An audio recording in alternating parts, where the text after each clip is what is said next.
got some business to get to. Big night tonight. Some interesting things happening in Phoenix right now. Just 3 games into the season, Earl Watson is out as the head coach of the Suns. Let's welcome in Suns beat writer Scott Bordeaux from the Arizona Republic. Suns went the entire offseason without making a coaching change. Why make this move 3 games into the year? That's a really good question. We haven't heard word one from the Suns. They haven't even announced the firing yet.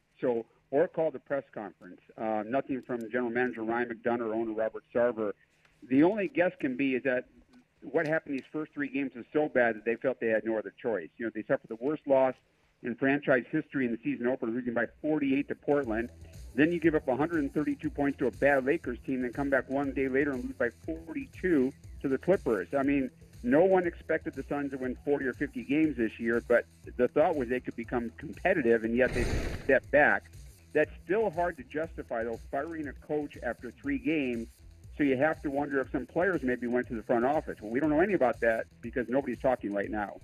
This is the first time since 1971 that a coach was fired this early in the season. Seems like Jay Triano is the interim head coach. What do you know about him? He's been the head coach of the Toronto Raptors. Canadian men's national basketball team has a close relationship, ironically, with former Suns great Steve Nash, who he tried to recruit when Nash was coming out of high school. Supposed to be a really good X's and O's guy.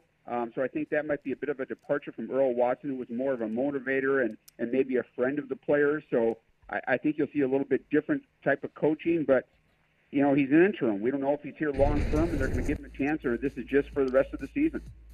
What was the atmosphere in the locker room like the past couple of weeks as they started this season? Well, I think there was genuine enthusiasm going into the season. I mean, they believe with the addition of Josh Jackson and a year of maturation from guys like Dragan Bender and Marquise Chris and even Devin Booker, that they were going to be better than last year when they won 24 games. I think there were a lot of people within the organization that thought they could win 30 to 35 games, take a step forward, and then it just completely went in the opposite direction the first 3 games. And I will tell you, I was in L.A. last night, and there was a real sense of resignation in the locker room that I've never seen after 3 games. I've been in the business for 35 years. It would just seem like the players were lost, and that's 3 games into a season, and it really startled me when I walked out in the locker room. I still didn't expect Watson to be fired this quickly. I thought even with that, you'd give a head coach 10 games or so, but the Suns obviously felt otherwise. Scott Bordeaux, appreciate your time from the Arizona Republic on the Suns beat. Thank you. Anytime.